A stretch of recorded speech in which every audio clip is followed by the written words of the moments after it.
हो ब्रज में, हाँ ब्रज में, हो ब्रज में रतन राधिका गोरी, हो ब्रज में रतन राधिका गोरी, ब्रज में रतन राधिका गोरी, हो ब्रज में रतन राधिका गोरी, राधिका गोरी, राधिका गोरी, राधिका गोरी, राधिका गोरी, राधिका गोरी, राधिका गोरी, राधिका गोरी, राधिका गोरी, ओ ब्रज में, हाँ ब्रज में, ओ ब्रज में रतन राधिका गोरी, ओ ब्रज में रतन राधिका गोरी, ब्रज में रतन राधिका गोरी, ओ ब्रज में रतन राधिका, बोलो वृषभानु दुलारी की।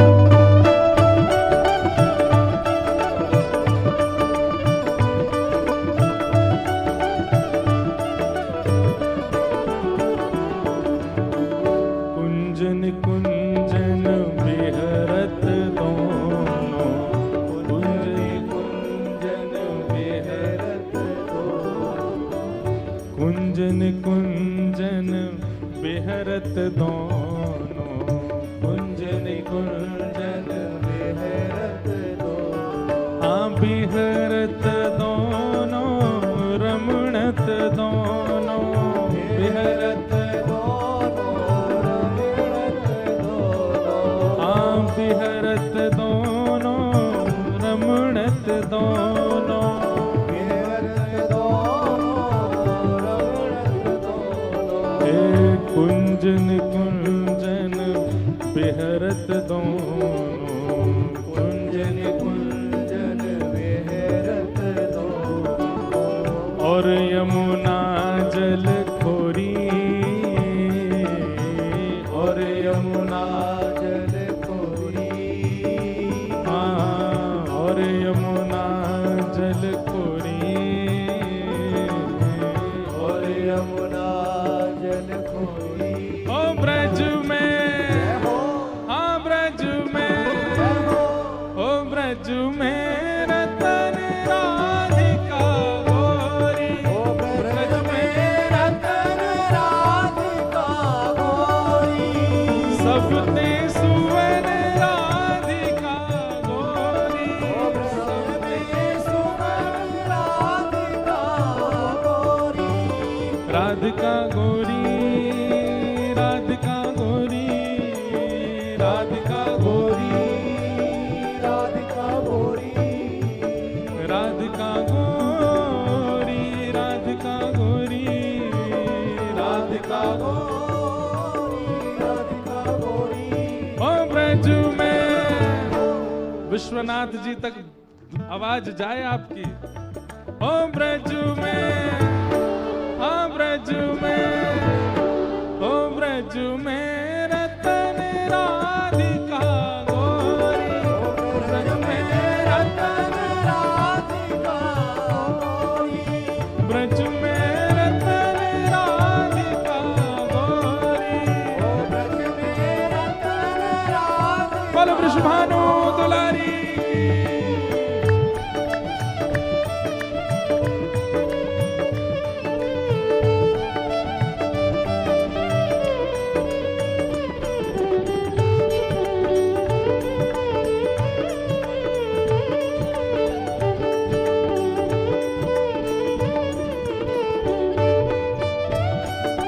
बोलो वृषभानु के जमाई की।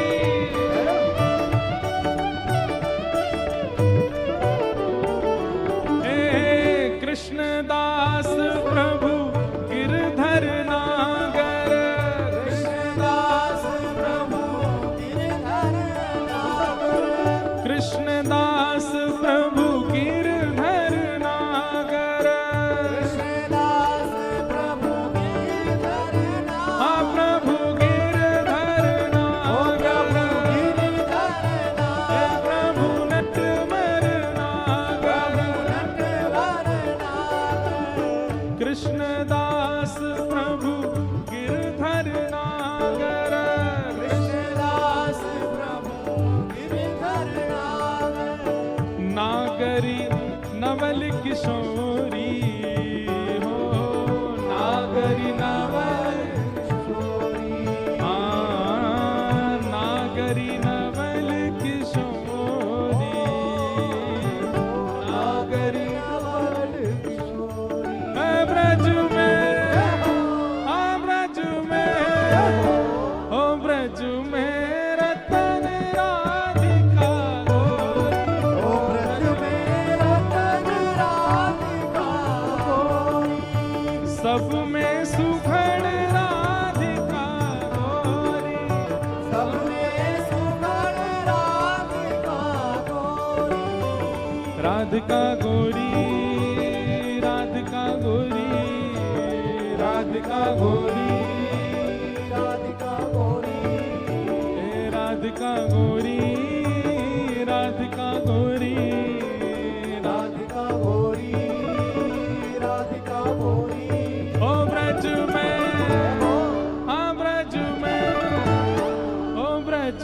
में रतन राधिका गोरी, ब्रज में रतन राधिका गोरी, ब्रज में रतन राधिका गोरी, ब्रज में रतन राधिका गोरी, ब्रज में रतन राधिका गोरी, ब्रज में रतन राधिका गोरी, राधे राधे राधे राधे राधे गोविंद, राधे राधे राधे राधे राधे गोविंदा, वृंदावन चंद भजो राधे गोविंद, वृंदावन चंद्र भजो राधे गोविंदा, भजो राधे राधे राधे राधे राधे गोविंद, भजो राधे राधे राधे राधे राधे गोविंदा, राधे राधे राधे राधे राधे गोविंद, भजो राधे राधे राधे राधे राधे गोविंदा, हे राधे राधे राधे राधे राधे गोविंद, राधे राधे राधे गोविंदा,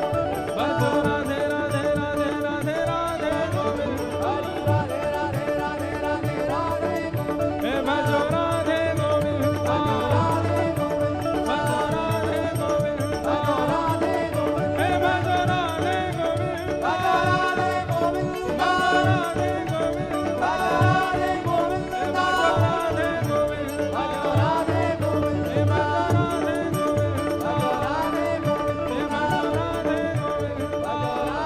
गोविंदा, हे राधे गोविंद, राधे गोविंदा, हे राधे गोविंद, राधे गोविंदा, हे राधे गोविंद, राधे गोविंदा, राधे गोविंद, राधे गोविंदा, हे राधे गोविंद, राधे गोविंदा, जय जय जय श्री राम, जय जय श्री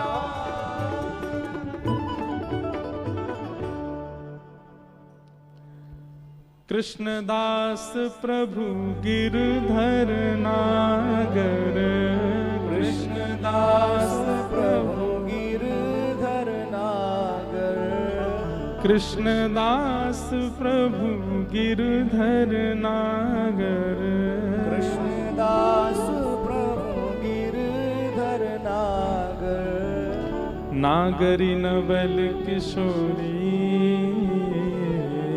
नागरी नवल किशोरी, ओ नागरी नवल किशोरी,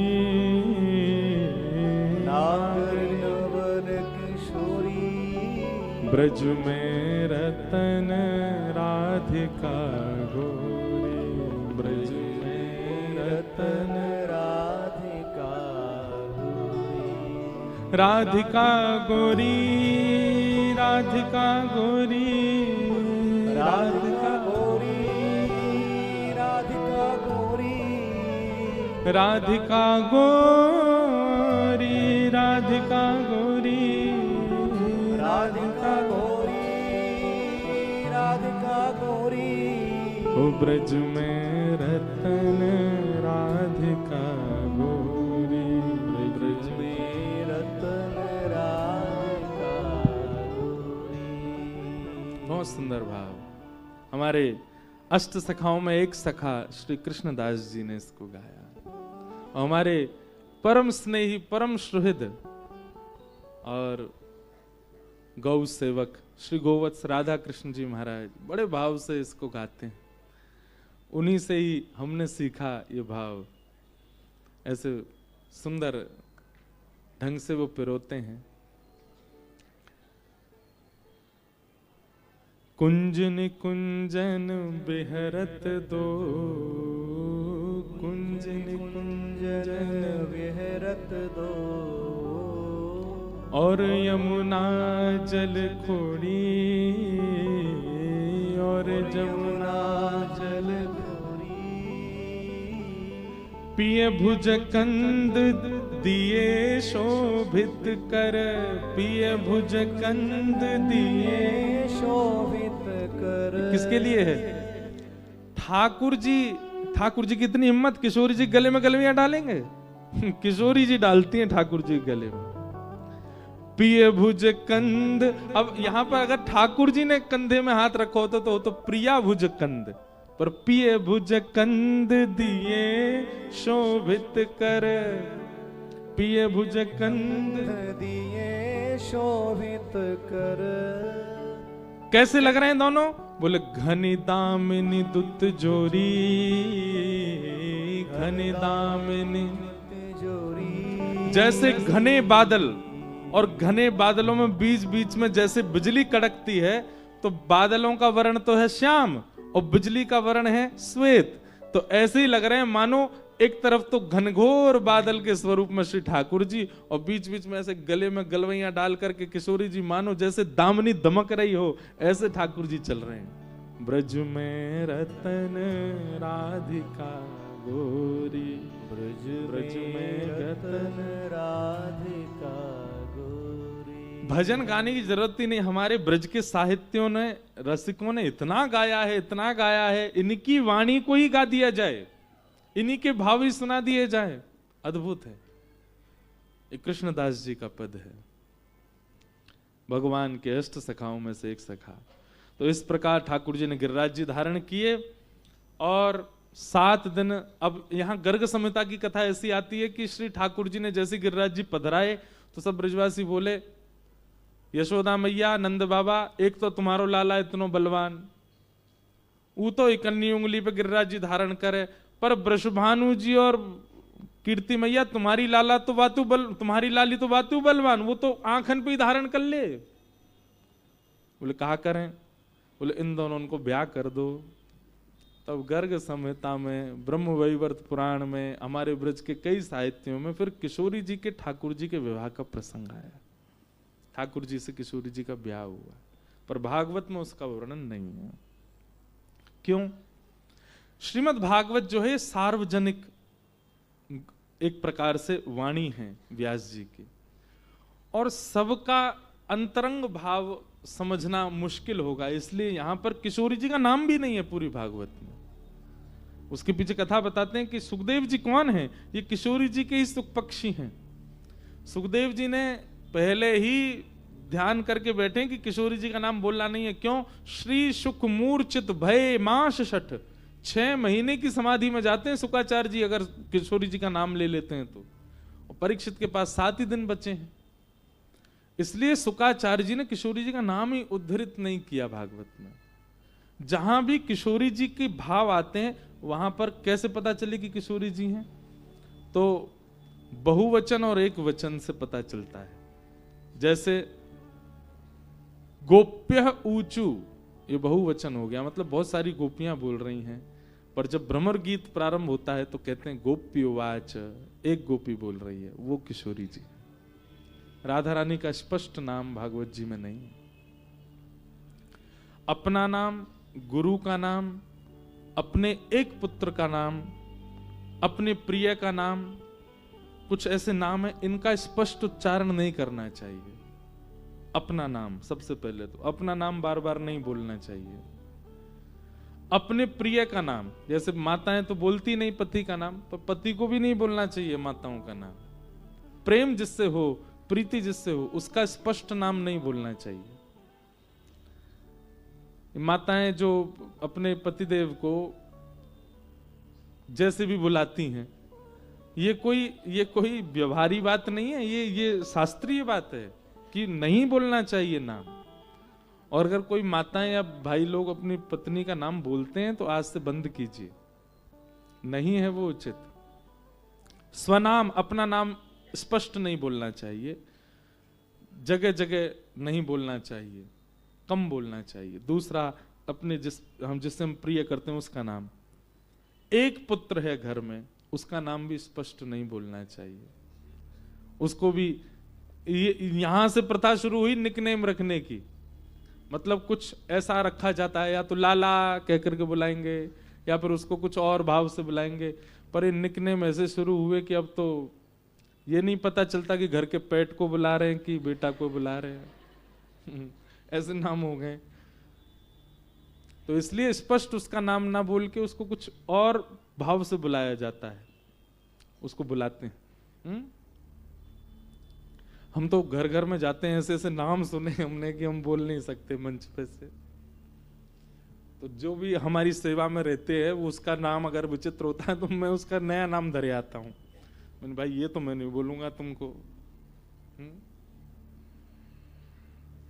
तो मेरे को 2-4 याद आ गए हैं पर मैं बोलूंगा नहीं, बेचारे वो भी कथा सुनने होंगे।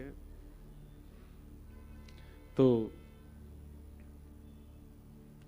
हाँ, क्या बता रहा था? हाँ, स्वनाम, प्रिय का नाम, एक पुत्र का नाम और गुरु का नाम।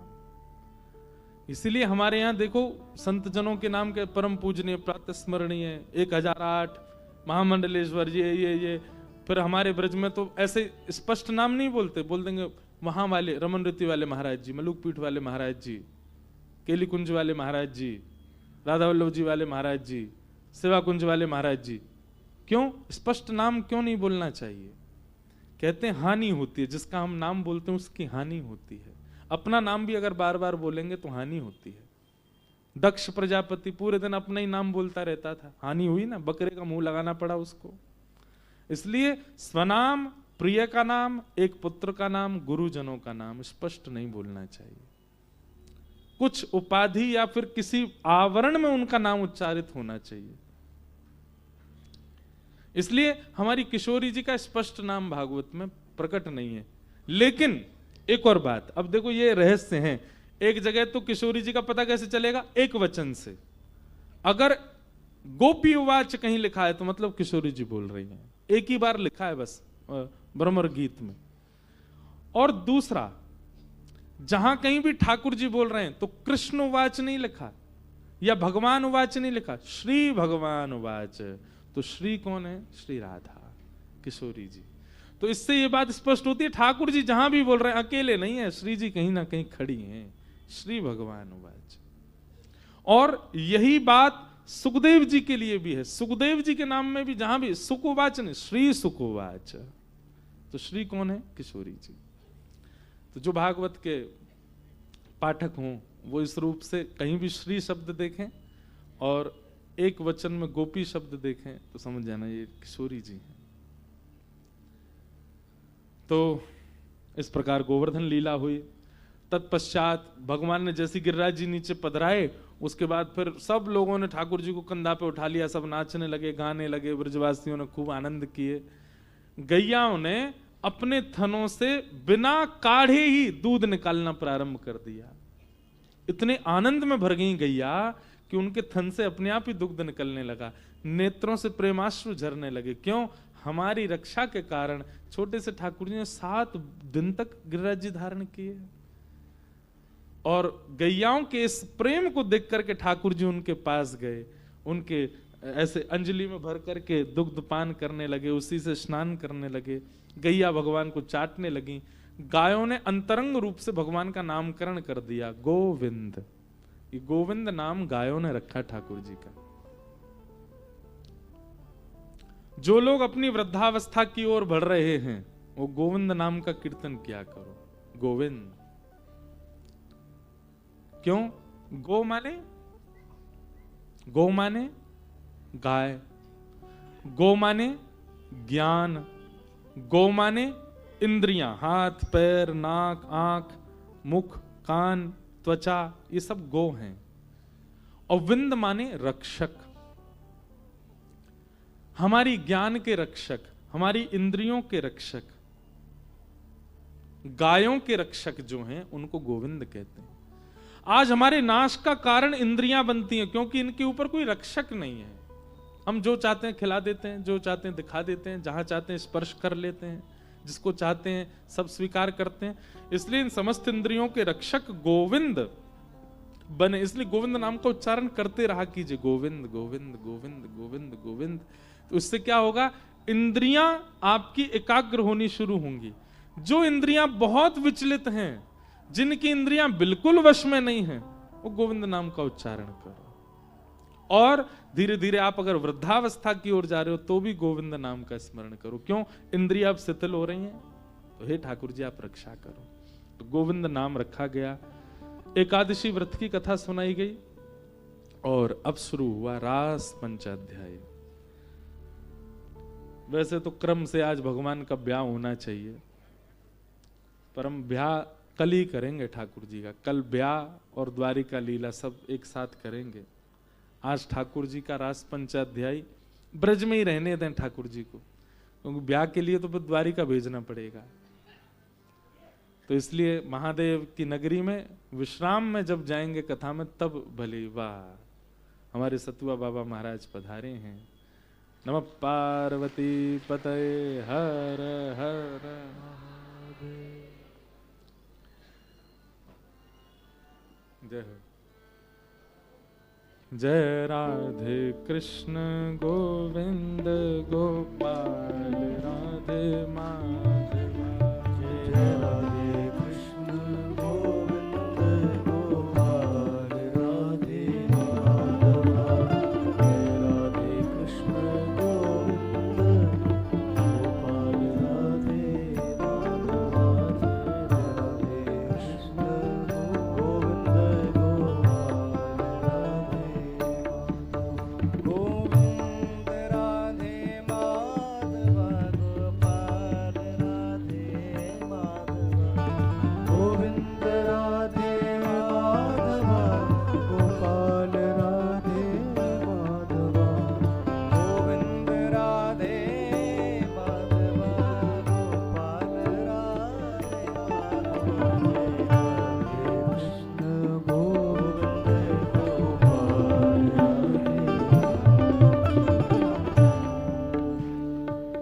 नमः पार्वती पतये हर हर महादेव। परमानंद आज कथा में साक्षात मणिकर्णिका ही पधारे हैं। हमारे पूज्य श्री सतुआ बाबा महाराज। मणिकर्णिका का दर्शन अगर कोई करे गंगा जी से, बाबा के दर्शन ना हो ऐसा हो नहीं सकता। हम 2 दिन से रोज गंगा में जाते हैं, दर्शन करते हैं, तो मणिकर्णिका को प्रणाम दर्शन की बड़ी महिमा है। तो जब करते हैं पीछे महाराज जी का आश्रम भी दर्शन होता है, श्री सतुआ बाबा महाराज। तो हम तो पूछ रहे थे कब आएंगे महाराज जी, बोले घर की कथा है, आएंगे, अपने आप आएंगे। ऐसे हमारे महाराज जी पधारे, आपको बारंबार वंदन, बारंबार प्रणाम। ब्रज के संत हों, अयोध्या के संत हों, सब संतों के बड़े प्रिय हैं महाराज जी। सब आपसे बहुत स्नेह करते हैं और निश्चित ही विश्वनाथ भगवान भी बहुत स्नेह करते हैं। सब काशीवासी भी खूब स्नेह करते हैं। आपका आगमन एक प्रकार से मणिकर्णिका, उमा पार्वती मैया और महादेव का एक प्रकार से प्रतिनिधि का आगमन है। आप पधारे, बहुत बहुत धन्यवाद। और देखो आप कब आए, जैसे ही रास की चर्चा हुई सो ही आए। रास प्रारंभ ही होने वाला है, रास पंचाध्यायी, और आपका आगमन हुआ। क्योंकि जिस परंपरा में आप हैं, ऐसी निम्बार्क परंपरा जहां ठाकुर जी के युगल प्रेम को अति भाव से देखा जाता है। हमारे बापू भी श्री निम्बार्क परंपरा से ही हैं।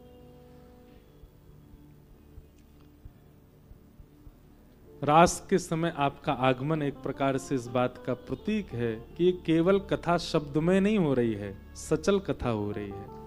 कथा में रास का प्रादुर्भाव हुआ और देखो इसी रास के बीच ही महादेव आएंगे, हैं? वृंदावन में भी महादेव गोपेश्वर बनकर के रास के बीच भी पधारे। तो मानो ऐसी टाइमिंग पर भेजा बाबा को। महादेव बोले भैया पिछली बार विलंब से गए तो रास्ता बंद कर दिया था बाहर, ललता विशाखा ने रोक दिया, बोले भीतर नहीं जा सकते, आज रात शुरू होने से पहले ही पहुंच जाओ। तो बाबा पधारे, बहुत बहुत आनंद हुआ। रस और रास, अब बहुत सावधानी से बैठिएगा, बिल्कुल ध्यान पूर्वक बैठिए, क्योंकि महादेव का अति प्रिय प्रसंग है रास। और रास ऐसे नहीं सुनाया जाता है। रास के लिए जितने श्रोता हैं उन सबका गोपी भाव होना बहुत आवश्यक है। सोचो देवादिदेव महादेव भी जिस रास में सहजता से नहीं आ सकते, हम सामान्य जीव कैसे पहुंच जाएंगे वहां? इसलिए गोपी भाव बहुत आवश्यक है। गोपी भाव का मतलब कृष्ण प्रेम की अतीत को गोपी कहते हैं।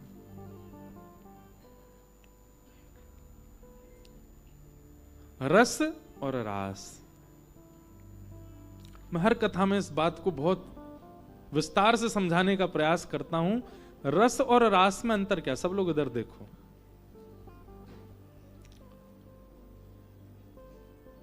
आप भगवत प्राप्ति के लिए श्रम करते हो, आप भगवत दर्शन के लिए, गुरु कृपा के लिए भजन करते हैं, नाम जप करते हैं, यज्ञ करते हैं, अनुष्ठान करते हैं, ये सब रस है। पर आपकी प्राप्ति के लिए आपसे प्रसन्न होकर ठाकुर जी कोई क्रिया करें, वो रास है। सीधी बात, भक्त का प्रयास रस कहलाता है और भगवान का प्रयास रास कहलाता है। हम आप सब लोग रस में व्यवस्थित हैं, क्योंकि प्रयास हम ही कर रहे हैं, वहां से प्रयास नहीं हो रहा है। पर ये प्रयास करते रहना है। कब तक करते रहना है? कि कभी ना कभी तो ठाकुर जी रास करेंगे, कभी ना कभी प्रयास ठाकुर जी करेंगे। कल हम लोग बिंदु माधव भगवान के दर्शन करने गए, तो हमारी बोट खराब हो गई रास्ता में। एक जगह जाके बोट जहां हमको उतरना था ठीक उस घाट के सामने ही खराब हुई, और लेकिन इतनी दूर खराब हुई कि उतर के जा नहीं सकते, तैर के ही जाना पड़ेगा। बेचारे जो नाव चालक थे, गोताखोर, भीतर प्रवेश करके वो नीचे मशीन देखें, कुछ देखें, वो ठीक ही नहीं हो। अब क्या हुआ, गंगा जी के प्रवाह से अपने आप बोट चल रही थी, ना तो रुके ना कहीं जावे किनारे पे, और वो जाते जाते जाते जाते जाते एक घाट पर अपने आप ही पहुंची, जिस घाट की हम पहले से मना कर रहे थे कि यहां से नहीं जाएंगे क्योंकि यहां सिड्डियां बहुत हैं। इससे पहले वाले से वो बोट अपने आप ही उसी घाट पे पहुंची जहां सिड्डियां बहुत थी। तो हम सब जो भी थे, सबको अनुभव हो रहा था कि हम उतरना चाह रहे थे गणेश घाट पे, और उसका नाम याद नहीं, जहां पर वहां एक महादेव थे, राघवेश्वर, राघवेश्वर महादेव थे, राघवेश्वर महादेव। एक तो होता है कि आप प्रयास करके दर्शन करने जा रहे हैं, और एक होता है कि स्वयं ठाकुर जी बुलाए, पहले मोह प्रणाम कर। आप प्रयास करके जाओ, वो रस है, और ठाकुर जी बुलाएं, वही रास है। हम इतनी बार काशी आए, हमने कभी राघवेश्वर भगवान के दर्शन नहीं किए। वो अलग ही एक मंदिर बना हुआ है, पर हमारी नाव वहीं जाकर के ही टकराई, बिना किसी प्रयास के, मानो वही खींच रहे थे। और फिर वहां सबने उनके दर्शन किए। उसके बाद फिर बिंदु माधव आदि जहां जहां जाना था सब जगह दर्शन किया। तो उसके बाद जो हमने दर्शन किए वो सब रस था, पर वो नाव का खराब होकर के अपने आप घाट पर लग जाना, और राघवेश्वर भगवान के जिनका किसी ने नाम भी नहीं बोला, उनके दर्शन करना। मानो ठाकुर जी कह रहे तू कथा करके आए और रामेश्वरम थे, और आकर के काशी में भी कथा कर रहे हो रामेश्वरम में, और यहां आकर के दर्शन कर रहे हो तुम विश्वनाथ का। जिस रामेश्वरम ने रामेश्वरम भेजा, उन्हीं रामेश्वरम का भी तो दर्शन करो। रामेश्वरम ही राघवेश्वरम, तो कल उनका दर्शन हुआ। आप प्रयास करते हैं भगवत प्राप्ति का, वो रस है, पर ठाकुर जी प्रयास करते हैं आपको शरणागति देने का, ये रास है। समझ में आई बात? आप अनायास ही बिना प्रयासों के ही भगवत सन्निधि में पहुंच रहे हो, वो रास है। मैं लोगों से निवेदन किया करता हूं कि आप प्रयास मत कीजिए वृंदावन जाने का। वृंदावन के योग्य काशी में रहकर के ही बन जाइए, वृंदावन के अनुकूल काशी में रहकर के बना दीजिए। वृंदावन को जब पता चले कि हाँ मेरा योग्य कोई काशी में है, तो वृंदावन स्वयं बुलाएगा आपको। ऐसी योजना बनेगी कि अपने आप वृंदावन जाना पड़ेगा, वो रास है। रस और रास में ये अंतर है। अभी आप स्वयं फ्लाइट बुक करते हो, स्वयं ट्रेन बुक करते हो, स्वयं गाड़ी खरीदते हो, पैसा खर्च करके वृंदावन जाते हो, ये रस है। पर अनायास कोई योजना बन जाए और आप पहुंच जाओ, वो रास है। समझ में आया? रास का मतलब, रास का मतलब नृत्य नहीं होता, रास का मतलब नाचना नहीं होता। आनंद की अतीत जब हो जाती है तो व्यक्ति के पास उस आनंद को छलकाने का एक ही तरीका होता है, नृत्य। आनंद जब अपनी चरम स्थिति में आ जाता है मानव के हृदय में, तो उस आनंद को व्यक्त करने के लिए, उस आनंद की स्थिति को कहीं व्यवस्थित करने के लिए व्यक्ति नृत्य करता है। नाचना रास नहीं होता। गोपियां ठाकुर जी के लिए श्रम करती हैं, ठाकुर जी को देखने के लिए बहाने बनाती हैं, ठाकुर जी को देखने के लिए सब क्रिया करती हैं, ये रस है। पर गोपियों को देखने के लिए ठाकुर जी योजना बना रहे हैं, ये रास है। भक्ति की स्थिति क्या होनी चाहिए कि रस रास में परिवर्तित हो। मेरा सुमिरन हरि करें, मैं हरि का सुमिरन ना करूं, मेरा सुमिरन हरि करें, हरि मेरा स्मरण करें, ये रास।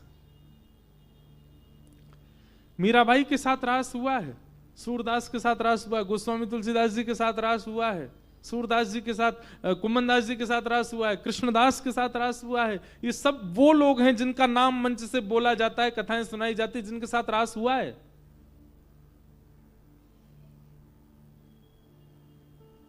आज भी ठाकुर जी रास करते हैं कितने स्थानों पर।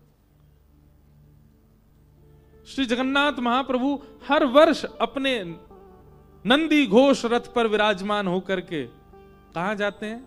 गुंडीचा। श्री मंदिर से गुंडीचा जाते हैं। क्यों जाते हैं पता है आपको? इंद्रद्युम्न राजा, जिसने श्री जगन्नाथ भगवान को व्यवस्थित करके विराजमान किया, वो इंद्रद्युम्न राजा और उनकी पत्नी गुंडीचा, वो इतनी सेवा करते थे, इतनी सेवा करते थे, इतनी सेवा करते थे ठाकुर जी की। ठाकुर जी की सेवा करते करते एक दिन ठाकुर जी ने दोनों से कहा वरदान मांगो मन ही मन। तो इंद्रद्युम्न राजा ने तो वरदान मांगा कि भगवान मेरा वंश यहीं तक ही रहे, मेरे से आगे कोई वंशधर हो ना। क्यों? मुझे ये बात की चिंता है कि मेरे बाद आपकी सेवा कोई उसमें चूक ना कर दे। इसलिए भले ही कोई व्यवस्थित एक व्यक्ति आपकी सेवा में आता रहे, पर मेरे वंश के बालक, क्योंकि मैंने देखा है राजपाट में रहने वाले बालक कभी ना कभी अपनी भक्ति से विलग हो जाते हैं। ऐसा अद्भुत वरदान मांगा मेरा वंश यहीं रुक जाए, इससे आगे कोई हो ना। और पत्नी क्या मांग रही है कि मेरे एक संतान हो जो आपकी सेवा करे। भगवान बोले, दोनों पति पत्नी ने विपरीत वरदान मांगा है। एक मांग रहा है कि मेरे संतान ही नहीं हो, एक मांग रही मेरे संतान हो। एक ऐसा बालक हो जिसको मैं गोद में खिला सकूं, हृदय से लगा सकूं, अपना पुत्र कह के पुकार सकूं। ठाकुर जी बोले तो असमंजस हो गई, पति की इच्छा पूरी करें कि पत्नी की करें। ठाकुर जी ने उसी समय वचन दिया, बोले देखो हम तुम दोनों को बता देते हैं तुम दोनों ने क्या मांगा। पहले राजा का बताया तो रानी के, ये कैसा वरदान मांगा तुमने? वो तुमने क्या मांगा? बोलो मैंने संतान मांगी।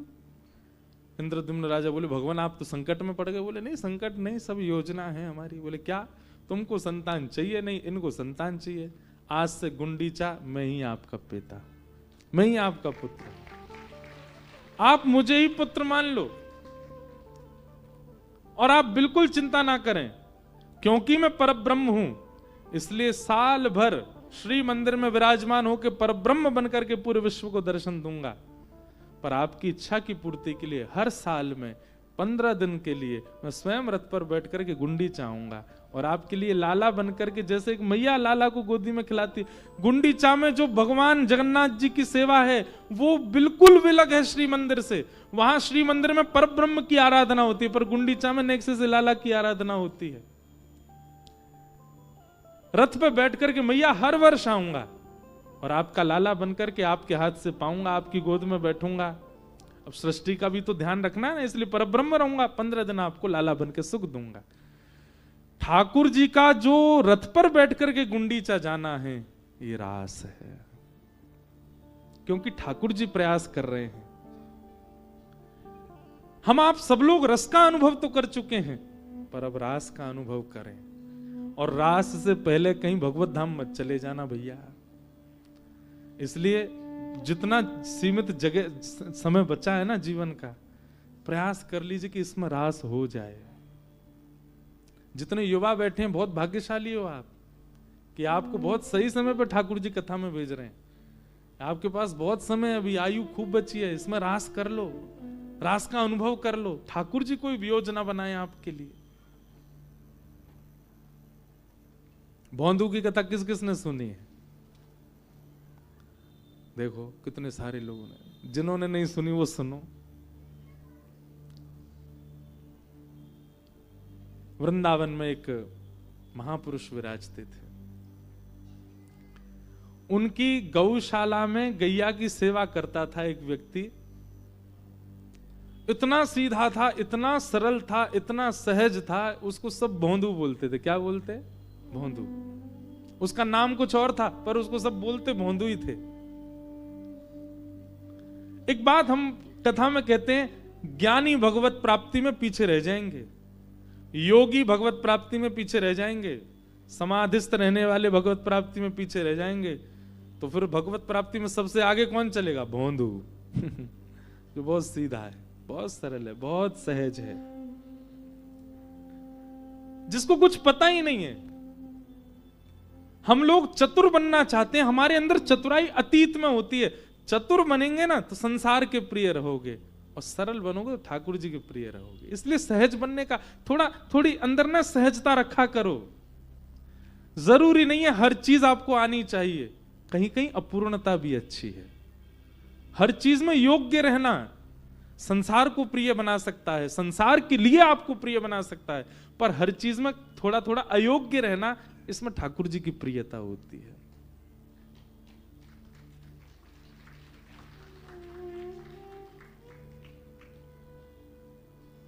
भौंदू कथा में बैठता था, रोज अपने गुरु जी का प्रवचन सुनता था। मुझे इतनी प्रिय लगती है कथा, और इस कथा कहने का केवल एक ही अभिप्राय, ऐसे हम बन जाएं। वैसे बनना असंभव है, पर फिर भी बन जाएं। रोज कथा सुनता था अपने गुरुदेव से, और कथा में गुरुजी जो बोलते थे उसको उसके मन में ही आता ही नहीं था कि ये कोई ग्रंथ की बात है, कोई पुराण की बात है। उसको लगता था ये गुरुजी अपना अनुभव से बोल रहे हैं, ये रोज ऐसा देखते होंगे तभी बोल रहे हैं। एक दिन गुरुजी प्रवचन में बोल रहे थे, मोर मुकुट पहने हुए, गले में कौस्तुभ मणि धारण करके, वैजंती माला पहन करके, पीतांबरी पहन के, वेणु राव करते हुए असंख्य गायों के साथ ठाकुर जी गैया चराने के लिए गए यमुना पार भांडीर वन। भांडीर वन नाम सुनते उसके कान खड़े हो गए। बोले यहीं तो मैं भी जाता हूं गैया चराने, मैं भी तो गौशाला की गैया लेके भांडीर वन जाता हूं। और गुरु जी कह रहे हैं ठाकुर जी गैया चराने भांडीर वन जाते हैं, मुझे तो मिले नहीं कभी वहां पे। अब वो इतने ध्यान से सुनने लगा कि मेरी कोई अयोग्यता है, मैं भी पागल हूं, इसीलिए तो भौंदू बोलते हैं सब। भांडीर वन इतने सालों से जा रहा हूं, कभी ठाकुर जी देखे ही नहीं मैंने। दिखे होंगे पर मैं ही मूर्ख हूं, देख ही नहीं पाया उनको। गुरु जी से अच्छे से सुन लेता हूं, उनके रूप आदि का वर्णन सुन लूंगा, कल मिलेंगे तो शायद मिलने हम। गुरु जी बता रहे, बरहा पीड़म नटवर वपु कर्णयो कर्णकारम विभ्रदवासः कनक कपिसम वैजयन्तीं च मालाम् रंध्रान् वेणो अधर सुधया पूरयन् गोपवृन्दै वृंदारण्यम स्वपदरमणं प्राविशद गीत कीर्ति। ठाकुर जी वर्णन कर रहे हैं, गुरु जी वर्णन कर रहे हैं। मोर मुकुट ठाकुर जी धारण करते हैं, गले में वैजंती माला पहनते हैं, अधरों पर वंशी धारण करते हैं। ठाकुर जी के कटाक्ष नेत्र हैं, ठाकुर जी का श्याम वर्ण है, पीली पीतांबरी पहनते हैं, उनमें से चंदन की सुगंधी आती रहती है। उनका वपु यानी कि अंग ऐसा है कि एक बार कोई देख ले तो उनको देखने के बाद जहां देखेगा वही दिखेंगे, ऐसा उनका श्री अंग। भोंदू बैठा सब सुन रहा था ध्यान से, रात भर नहीं सोया। अरे भोंदू पागल, इतने दिन से जा रहा है भांडीर वन, तेने भगवान देखे ही नहीं, कल देखेंगे। दूसरे दिन गायों की सेवा करके और सब गायों को खोल करके भांडीर वन गया। और दिन तो जाके वृक्ष के नीचे लेट जाता था, लेकिन आज लेटा नहीं, गैया चर रही हैं और भांडीर वन के प्रत्येक कुंज में, प्रत्येक कलियों में, प्रत्येक सघन भाव में जाकर के ढूंढ रहा है ठाकुर जी कहां है। नासिका से सूंघने का प्रयास करता है कि चंदन की सुगंधी आ जाए। गुरुजी बता रहे थे उनके अंग से आती है। अपने नेत्रों से गौर से पृथ्वी को देख रहा है कि कहीं चरण चिन्ह मिल जाए। मैंने सुना है ठाकुर गुरुजी बताते हैं उनके चरणों में विविध विविध चिन्ह हैं। कान केंद्र में लगाकर के वेणु रव सुनने का प्रयास करता है। एक प्रकार से पंच इंद्रियों को लगा दिया कृष्ण ढूंढने में। यही तो गोपी करती है, नेत्र खोजें, कान सुने, सब जगह ढूंढा। शाम हो गई, वापस जाने का समय आ गया, उदास हो गया भोंदू। ठाकुर जी मिले नहीं, एक दिन में थोड़ी मिलेंगे, इतने साल हो गए, मैंने प्रयास ही नहीं किया, कुछ दिन प्रयास करूंगा मिल जाएंगे। अब तो वो हर दिन जाता और ठाकुर जी को खोजे। उसके इस सीधेपन पर, उसके इस भोलेपन पर, उसके इस भोंदू स्वभाव को ठाकुर जी इतना बढ़िया लगा। बोले कि ये देखो, ये कलिकाल में इसको ये विश्वास है अपने गुरु की वाणी पर कि मैं भांडीर वन में ही हूं, ढूंढ रहा है। और ढूंढते ढूंढते तभी क्या देखता है, असंख्य गायों का समूह सामने से आ रहा है। और वे गाय जैसे ही थोड़ी थोड़ी विलग हुई, नील वर्ण के, श्याम वर्ण के श्री ठाकुर जी और पीत वर्ण की पोशाक पहन रखी है, कारी कमरी डाल रखी है, गले में वैजंती माला है, बांकी अदा से चल रहे हैं, घुंघराले केश हैं, कटाक्ष नेत्र हैं, धीमे धीमे अधरों पर वंशी धारण कर लेते हैं, कभी गैया के गले में गलवैया डाल लेते हैं, पद्मराग के कंगन ऐसे चमक रहे हैं ठाकुर जी के, मुस्काते हैं तो महाराज देख करके मूर्छा सी होने लग जाए। ठाकुर जी चल करके भोंदू की ओर आ रहे हैं। भोंदू ने कहा ये कैसे पता करूं कि ये ठाकुर जी हैं? बोले गुरु जी बोले थे कि उनको देखने के बाद जहां देखोगे वही दिखेंगे। तो उनको देखने के बाद उल्टा हो गया, पीछे देखने लगा तो वहां भी वही दिखने लगे, वृक्षों में देखा तो वहीं भी वही दिखने लगे, यमुना जी में देखा तो वहां भी। समझ गया, बोले यही श्री कृष्ण हैं। चरणों में गिर गया, उठ करके बार बार बलैया ले ठाकुर जी की, उनके मुखमंडल को देखे, उनके चरणों को देखे। ठाकुर जी गए, अरे लाला कहा नाम है तेरो? भोंदू बोलो मेरो नाम भोंदू है। अब भोंदू नाम सुनते ही ठाकुर जी को तो ऐसी हंसी आई, ऐसी हंसी आई, ठाकुर जी बैठ गए वहीं पे और पेट पे हाथ धर के हंसे। और फिर अरे फिरते बताइयो कहा नाम है तेरो? बोले भोंदू। अब भोंदू सुन के ठाकुर जी फिर हंसे। और महाराज हंसते हंसते ठाकुर जी ने उसको हृदय से लगा लिया। अब ठाकुर जी ने तो सहज ही हृदय से लगाया, स्पर्श पाते ही भोंदू के रोम रोम रोम रोम आनंदित हो गए, नेत्रों से अविरल अश्रुधार गिरने लगे। ठाकुर जी के अंग की श्रीकांति की सुगंधी लेकर के भोंदू विचलित सा हो गया। थोड़ी देर के लिए उसको पता नहीं चले मैं क्या, कहां हूं, कौन हूं, क्या हूं, सुध-बुध सब खो गया। ठाकुर जी उसकी ठोड़ी पकड़े, उसके गाल पकड़े, उसके सिर पे हाथ फेरे, बोले भैया तेरा नाम में बहुत जोर का लगो, एक काम कर तू मेरा मित्र बन जा। भोंदू बोले मैं योग्य हूं, मैं अधिकारी हूं इतना। अरे अधिकारी तेरे चाहे इतना होगा, मैं जाकू चाहूंगा वो मेरा अधिकारी बन जाएगा, तू मेरा अधिकारी है, चल तू मेरा मित्र है आज ते। बहुत खुश हो गया भोंदू। भोंदू बिल्कुल भी लाग लपेट कुछ नहीं, वो बहुत सहज है क्योंकि उसको आता ही नहीं है। ठाकुर जी के बगल में अपनी स्वापी बिछा दी, बोले बैठ जाओ यहाँ पे। ठाकुर जी बैठ गए। ठाकुर जी बोले अरे कछु भोजन पानी की व्यवस्था है तो पे कि ना है? भोंदू बोलो हाँ 2 टिक्कर लाया हूं, गुड़ के संग खावे। ठाकुर जी जल्दी खोल। टिक्कर खोले, एक ठाकुर जी को दे दियो। अब हम लोग होते क्या करते, दोनों ठाकुर जी को देते, तो भोंदू नहीं एक ही दिया ठाकुर जी को, एक अपने पास रखा है। ठाकुर जी उसकी सहजता पे मोहित हो रहे, बोले कोई लाग लपेट नहीं है इसमें, खुद भी तो भूखा है बेचारा। ठाकुर जी को दे, जय जय या पालो जी मेरो मैं पालू। ठाकुर जी बोले खेलूं यहाँ के संग, जल्दी जल्दी रोटी पा गए, मुंह को तो भूख लग रही है और दे। भोंदू बोलो लो आधी ले लो, यहाँ में आधी में पाल लूंगा। ठाकुर जी बोले अभी भी पूरी नहीं दे रहा है।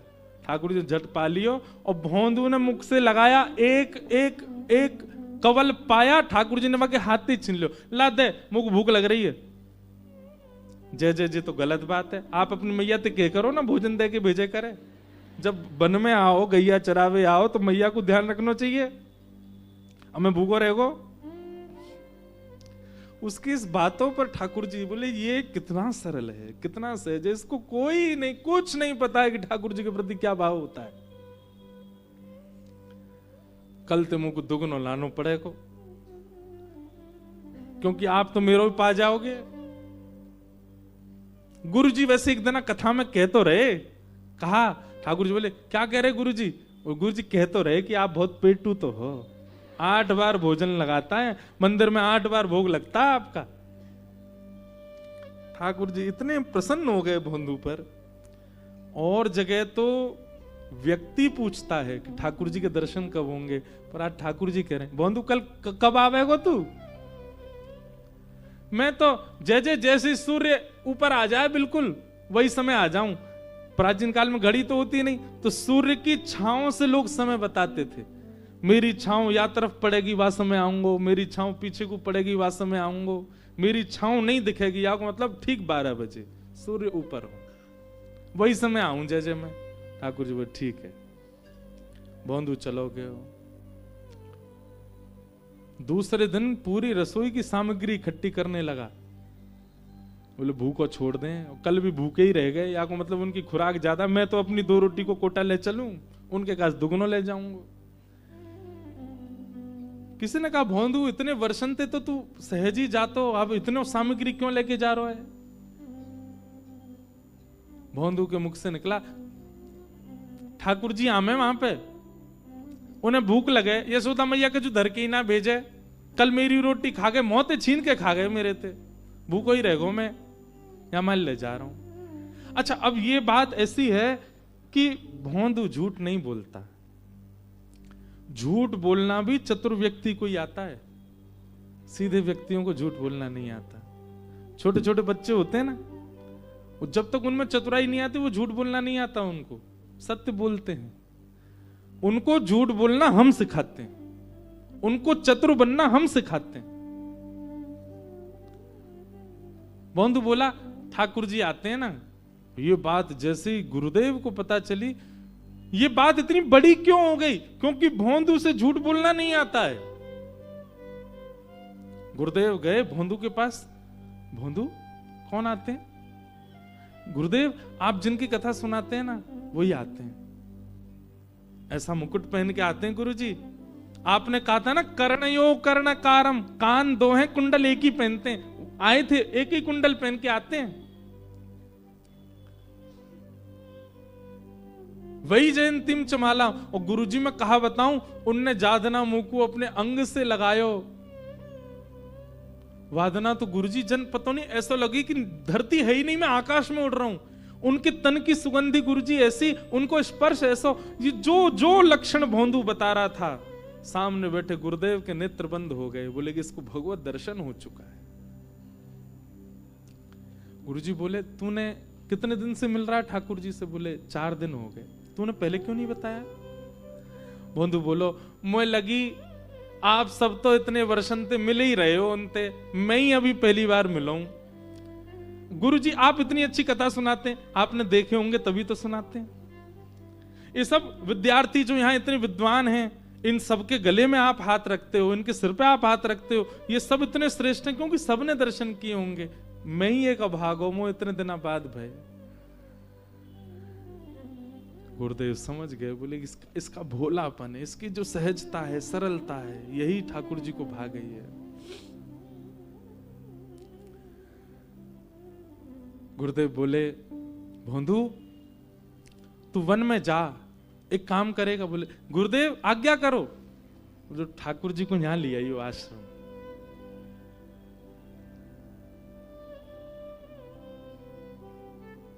भोंदू तो इतना आनंदित हो गया कि अपने संपूर्ण जीवन काल में पहली बार गुरुदेव ने मुझे कोई आज्ञा करी है, और ये भी अगर मैं पूरी नहीं कर पाया तो धिक्कार है मेरे जीवन को। इतने आनंद में भर गया, इतना उत्साहित हो गया, चरणों में गिर गया। धन्यवाद गुरुजी, आपने मुझे योग्य तो समझा। आप चाहते किसी भी बालक से कहते ठाकुर जी को लिया, पर आपने मुझे ही चुना। मैं लाऊंगा, मैं जरूर लेके आऊंगा ठाकुर जी को। निकल पड़ा। आज भोंदू का उद्देश्य कुछ और नहीं है, ठाकुर जी को ले जाना है।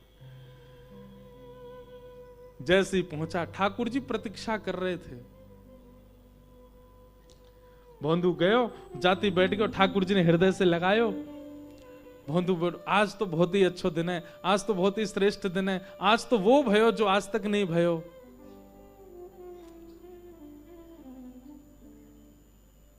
ठाकुर जी बोले सब बात में करेंगे, पहले रोटी खोल। भोंदू ने रोटी खोल दी। आज तो इतनी सारी लेके आयो। ठाकुर जी के सामने 4-5 रोटी धरने। बोले भल लो, खूब प्रेम से पालो, और नेकाद बचे जाए ना, आपके जो सखा वखा उनको खवाई दियो हैं, ले। और ये 2 मेरी हैं, इन्हें मेरे पास ही रहन दियो। ठाकुर जी प्रेम से पान लगे। भोंदू धीरे से बोलो जय जय, आज एक काम करेंगे। बोले कहा? हमारे गुरुजी को पता लग गई कि आप मुझको मिले हो, उनने मुझको आज्ञा दी है कि आप मेरे संग आश्रम चलो। आप चलेंगे ना? ठाकुर जी रोटी पाते पाते बोले देख भोंदू, तू हमारा मित्र है, हम तेरे मित्र हैं। जो बीच में गुरुजी मत लेके आवे, मना कर दे उनते, मैं मान आ जाऊंगा। बस तोए मिलूंगा, तोए दिखूंगा, तेरे संग हमारो नातो, और कोई ते हमारो नातो नहीं।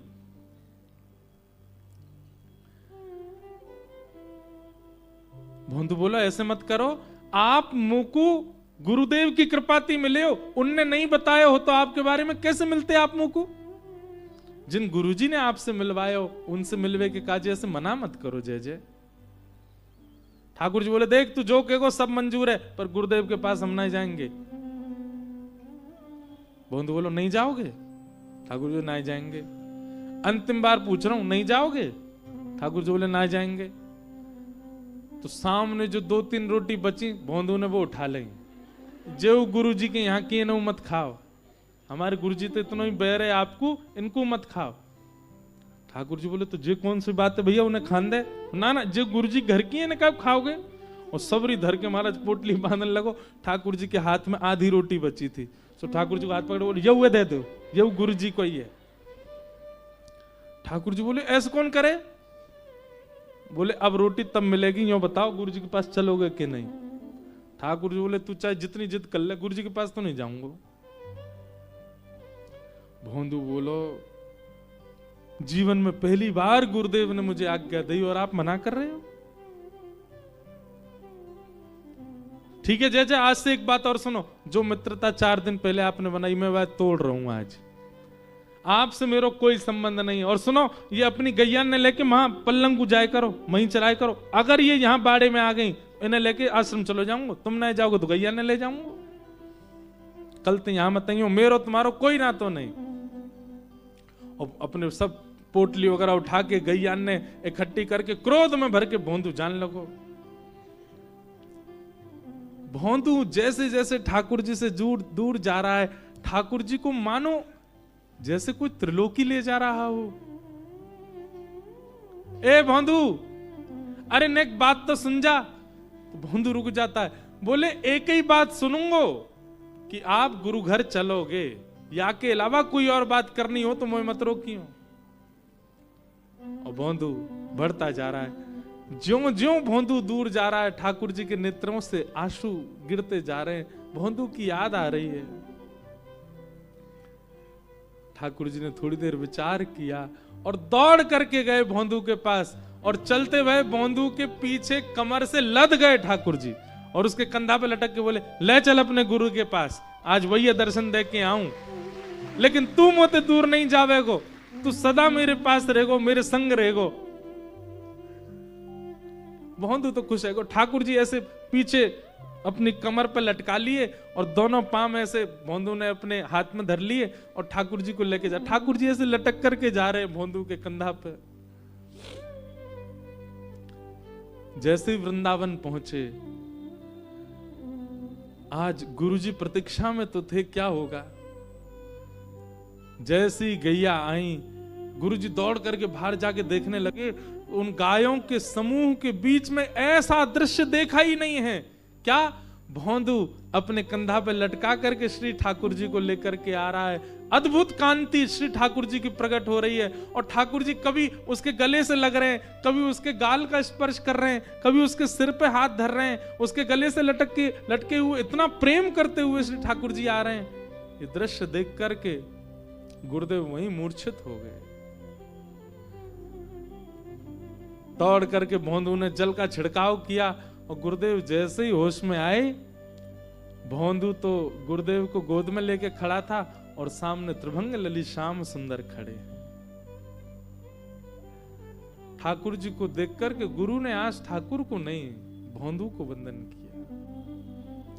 घर त्याग दिया, वेद वेदांत सिद्धांतों का अध्ययन किया, इतना ज्ञानी बना, पर कभी भगवत साक्षात्कार नहीं हुआ। धन्य है भोंदू। केवल सरलता, केवल सहजता, केवल निर्मलता, केवल पवित्रता, केवल सीधापन है तेरे पास, और आज त्रिलोकीनाथ तेरे कंधा पे बैठ के आए हो। धन्य है भोंदू। ऐसा कहते ही ठाकुर जी ने दर्शन दिए, और ठाकुर जी बोले, देखिए अब आपको तो बहुत जीवों का कल्याण करना है, आप गुरु हैं, पर भोंदू को हम ले जा रहे हैं, अभी हमारे संग रहेगा। और ऐसा कहते ही ठाकुर जी ने भोंदू के गले में गलवैयां डाली, और देखते ही देखते गुरु के सामने से भोंदू को लेकर के ठाकुर जी वहां से अंतर ध्यान हो गए। भक्त वत्सल भगवान की। ये क्या है? रास। ये रस नहीं है, ये रास है। हम सब रस का अनुभव करते हैं और उसी में ही आनंदित हो रहे हैं, पर नहीं, हमारी स्थिति क्या चाहिए? हमारे संग रास हो। रास। गोपियों के साथ रास हुआ है। यहां एक बात स्पष्ट हो जाती है कि इस नृत्य में गोपियों का जितना मन है, उससे कई गुना ज्यादा ठाकुर जी का मन है। और जहां ठाकुर जी की इच्छा आ जाती है, वहां पर प्रश्न चिन्ह नहीं आता। फिर कई लोग गोपियों पर प्रश्न उठा देते हैं। अरे श्रीमद् भागवत में स्पष्ट श्री सुखदेव जी महाराज कहते हैं कि मुतादोक्षज प्रिया, ये अदोक्षज भगवान की प्रिया हैं, ये उनकी प्रियसी हैं। ठाकुर जी चाहते हैं इनके साथ रास करना, आप प्रश्न कैसे कर रहे हो? ठाकुर जी जो चाहें वो होगा। भगवान पिता रात्रि शरदोत्फुल्ल मल्लिका विक्षरंतुम मनश्चक्रे योग मायाम उपाश्रित।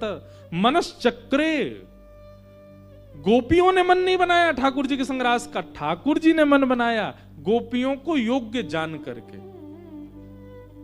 और रास मतलब नृत्य नहीं है, नहीं है, नहीं है। रास का मतलब प्रायोरिटी,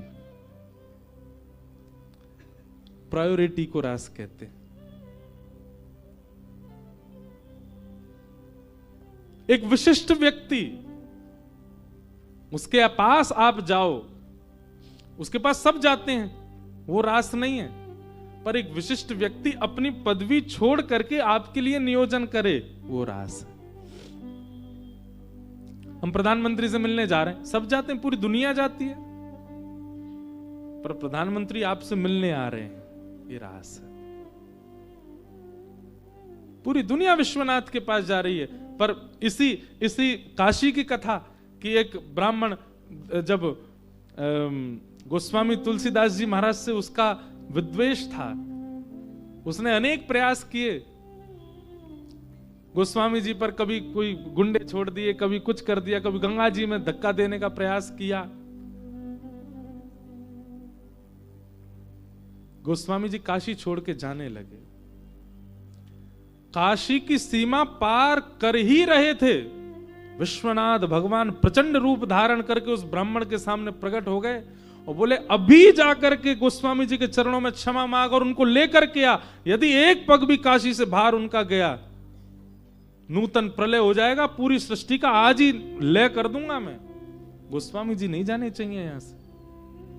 वो ब्राह्मण दौड़ा दौड़ा गया, गोस्वामी जी के चरणों में प्रणाम करके क्षमा मांगी, और क्षमा करके जब लौटा करके आया तब महादेव शांत हुए। जरूरी नहीं है नृत्य ही रास है, यहां महादेव रौद्र भी में भी रास कर रहे हैं। क्यों? गोस्वामी जी के लिए प्रचंड रूप धारण कर लिया, ये रास है। भगवत तत्व, भगवत सत्ता आपके लिए सहज हो जाए, वो रास। गोपियां सामान्य नहीं है ब्रज की, ये सारी गोपियां ना जाने कितने युगों से भगवत प्राप्ति के लिए तप कर रही हैं। यही त्रेता युग में दंडकारण्य वन के संत थे जिनको प्रभु श्री राम दर्शन नहीं दे पाए हैं।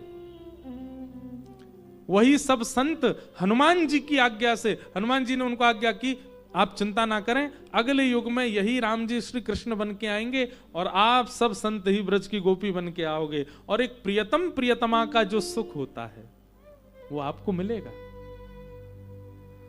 वही दंडकारण्य वन के संत गोपी बन करके आए, और जैसे ही नंद जी के घर लाला हुआ, कल मैं कथा में कह रहा था, सबको इतना सुख क्यों मिल रहा है, सबको इतनी खुशी क्यों हो रही है, सबको इतना एक जैसा आनंद। अरे जिनके घर में लाला हुआ उनको प्रसन्नता होनी, सबको वही प्रसन्नता कैसे हो सकती है? क्योंकि कहीं ना कहीं ठाकुर जी के प्रकट होते ही सबको यह अनुभव हो रहा है कि हम दंडकारण्य वन के संत हैं और ये वही राम जी कृष्ण बन के अब मिलन देने आए हैं, अब मिलन की बेला आई है, इसलिए सब आनंदित है। आज भगवान ने शरद पूर्णिमा को चुना। अच्छा एक और बात, शरद पूर्णिमा क्यों चुनी ठाकुर जी ने? पूर्णिमा तो इतनी है, शरद पूर्णिमा ही क्यों?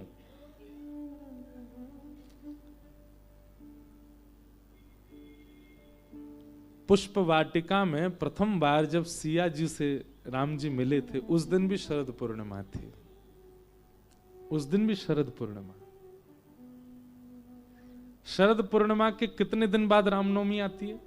कार्तिक में आती शरद पूर्णिमा, और रामनवमी बस कार्तिक पूरा होते ही फिर रामनवमी का समय, उस दिन रामनवमी नहीं, विवाह पंचमी, बिहार पंचमी, ठाकुर जी का ब्याह हुआ।